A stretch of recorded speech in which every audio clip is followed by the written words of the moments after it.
देवभूमि कहे जाने वाले प्रदेश उत्तराखंड को जितना उसकी प्राकृतिक खूबसूरती के लिए जाना जाता है, उतना ही प्राकृतिक आपदाओं के लिए भी जाना जाता है।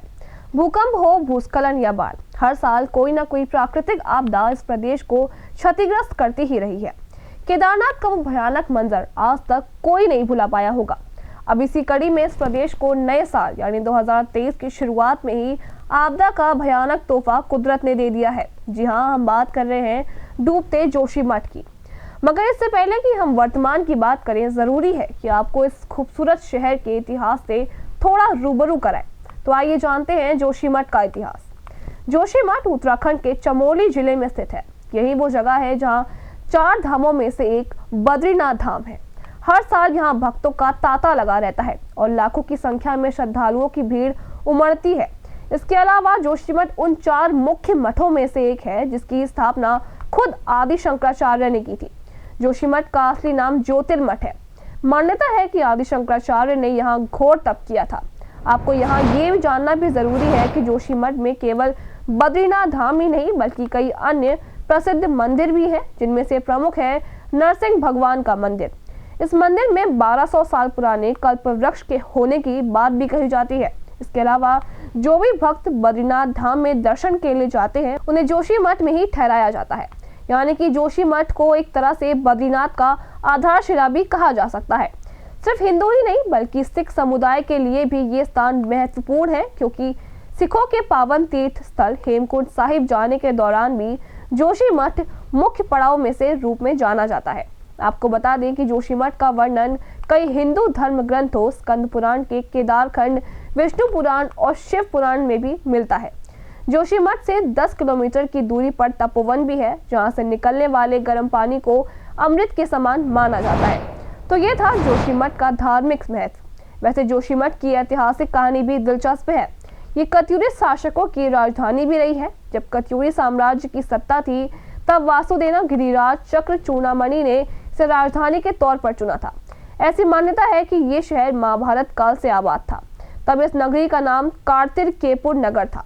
इसका जिक्र पाणिनि के अष्टाध्यायी में भी मिलता है। 20वीं शताब्दी में तेजी से विकसित हो रहे संसाधनों की वजह से ये शहर टूरिस्ट हब बनता गया। एक के बाद एक पर्यटन के क्षेत्र में जबरदस्त बदलाव हुए। पूरे शहर में नए कंस्ट्रक्शन बने, होटल से लेकर चौड़ी सड़कों तक का निर्माण हुआ और ये शहर पर्यटन का केंद्र बन गया। अब अगर बात करें इसके वर्तमान स्थिति की, तो आपको ये जानकर हैरानी होगी कि जो आज जोशीमठ में हो रहा है उसकी भविष्यवाणी, या दूसरे शब्दों में कहें तो इसका पूर्वानुमान लगाया जा चुका था। यकीन नहीं होता? आइए आपको कुछ तथ्यों से रूबरू कराते हैं। आज से करीब 50 साल पहले केंद्र सरकार ने गढ़वाल के तत्कालीन कलेक्टर MC मिश्रा को ये पता लगाने के लिए नियुक्त किया था कि जोशीमठ क्यों डूब रहा है।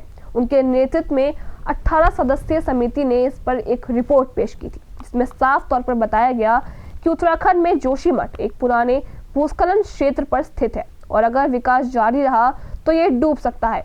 रिपोर्ट में सिफारिश की गई कि जोशीमठ में निर्माण प्रतिबंधित किया जाए, वरना ये डूब जाएगा। कोई भी रिपोर्ट इससे ज्यादा भविष्य सूचक नहीं हो सकती थी। अब जब जोशीमठ इस कगार पर आ खड़ा हुआ तो हमें ये जानने की सख्त जरूरत है कि आखिर इस रिपोर्ट में ऐसा क्या कहा गया था जिस पर उस तरीके से विचार नहीं किया गया जैसे कि होना चाहिए था। तो आइए जानते हैं उस रिपोर्ट की कुछ प्रमुख बातें। जैसा कि 1976 की मिश्रा समिति की रिपोर्ट में बताया था कि जोशीमठ एक प्राचीन भूस्खलन क्षेत्र पर स्थित है, जो चट्टान नहीं बल्कि रेत और पत्थर के जमाव पर टिका है। रिपोर्ट में कहा गया कि जोशीमठ रेत और पत्थर का जमाव है, ये मुख्य चट्टान नहीं है, इसलिए ये एक बस्ती के लिए उपयुक्त नहीं था। ब्लास्टिंग, भारी यातायात आदि से उत्पन्न कंपन से प्राकृतिक कारकों में असंतुलन पैदा होगा। उचित जल निकासी सुविधाओं का अभाव भी भूस्खलन का कारण बनता है। सोख्ता गड्ढों का अस्तित्व जो पानी को धीरे धीरे जमीन में सोखने की अनुमति देता है, मिट्टी और शिलाखंडों के बीच गुहाओं में निर्माण के लिए जिम्मेदार है। रिपोर्ट में कहा गया है कि इससे पानी का रिसाव और मिट्टी का क्षरण होता है। रिपोर्ट में सुझाया गया कि सबसे जरूरी उपाय भारी निर्माण पर प्रतिबंध लगाना है। मिट्टी की भार वहन क्षमता और स्थल की स्थिरता की जांच के बाद ही निर्माण की अनुमति दी जानी चाहिए और ढलानों की खुदाई पर भी प्रतिबंध लगाना जाना चाहिए। सड़क की मरम्मत और अन्य निर्माण कार्य के लिए सलाह दी जाती है कि पहाड़ी की तरफ खोदकर या विस्फोट करके पत्थरों को ना हटाया जाए। इसके अलावा भूस्खलन क्षेत्र में पत्थरों और शिलाखंडों को पहाड़ी के नीचे से नहीं हटाना जाना चाहिए, क्योंकि इससे भूस्खलन की संभावना बढ़ जाएगी। ढलानों पर जो दरारें बन गई हैं उसे सील कर देना चाहिए। भूस्खलन क्षेत्र में पेड़ों को काटने के खिलाफ भी सलाह दी गई और कहा गया कि मिट्टी और जल संसाधनों के संरक्षण के लिए विशेष रूप से मारवाड़ी और जोशीमठ के बीच क्षेत्र में व्यापक वृक्षारोपण कार्य किया जाना चाहिए। इसमें कहा गया कि इमारती लकड़ी और जलाऊ लकड़ी के साथ बस्ती की आपूर्ति के लिए पेड़ों को काटने को कड़ाई से प्रतिबंधित किया जाना चाहिए।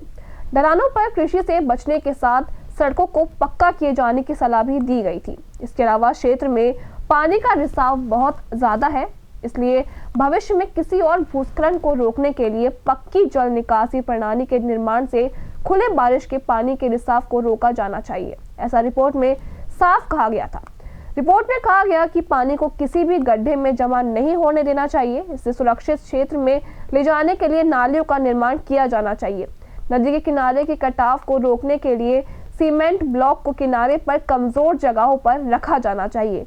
तलहटी पर लटके हुए शिलाखंडों को उचित सहारा दिए जाना चाहिए और कटाव की रोकथाम के उपाय किए जाने चाहिए। मगर जैसा कि साफ तौर पर देखा जा सकता है कि उस रिपोर्ट में बताए गए सुझावों और उपायों पर कुछ ज्यादा ध्यान दिया नहीं गया, जिस कारण जोशीमठ की हालात आज इतनी भयावह हो चुकी है।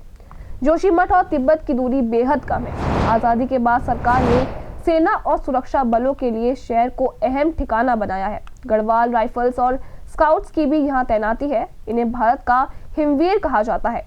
इसका हेडक्वार्टर जोशीमठ में है। 50,000 की आबादी वाला ये शहर अब तबाही की कगार पर खड़ा है। जोशीमठ की नींव कमजोर है क्योंकि ये शहर भूस्खलन के बाद बने मलबे पर बसा है। जमीन के नीचे ठोस चट्टानों की जगह रेत, मिट्टी और कंकड़ पत्थर है। ये शहर अंधाधुंध निर्माण को सहने योग्य नहीं है। इसके बर्बाद होने की वजह भी अनियमित बारिश है, भूस्खलन और अंधाधुंध कंस्ट्रक्शन ही है। दिसंबर 2022 के आखिर में जोशीमठ के कुछ घरों में अचानक दरारें पड़ी, जिससे पानी के फव्वारे निकलने की खबर पहली बार सामने आई। जिसके बाद क्षेत्र के लगभग हर घर और सड़क का यही हाल देखने को मिला। इसको देखते हुए परेशान लोगों ने सरकार से गुहार लगाई। इसके बाद सरकार ने यहाँ एक तरफ लोगों के पुनर्वास की व्यवस्था की, तो वहीं दूसरी तरफ वैज्ञानिकों की एक टीम को जोशीमठ भेजा।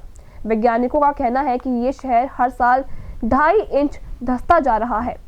इसे व्यापक स्तर पर हो रहे भूस्खलन और भूधसाव को रोकना अब बेहद मुश्किल है। अभी तक जो उपाय सामने आए हैं उनमें बड़े निर्माण के ध्वस्तीकरण और नए निर्माणों को रोकने की बात कही जा रही है।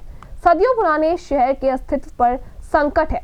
किसी को कोई स्थायी उपाय दूर तक नजर नहीं आ रहा है। अब देखना यह होगा कि कैसे सरकार जोशीमठ जैसे महत्वपूर्ण शहर को बर्बादी से बचाती है। अंत में कवि शिव प्रसाद जोशी जी ने जोशीमठ वाली अपनी कविता का अंत जिस तरह किया था, आज जोशीमठ की दशा और दिशा देखकर वो पंक्तियां याद आ रही हैं कि लोग कहते हैं दुनिया का अंत इस तरह होगा कि नीति और माड़ा के पहाड़ चिपक जाएंगे, अलकनंदा गुम हो जाएगी, बर्फ उड़ जाएगी, हड़बड़ा कर उठेगी सुंदरी, साधु का ध्यान टूट जाएगा, हाथी सहसा चल देगा अपने रास्ते।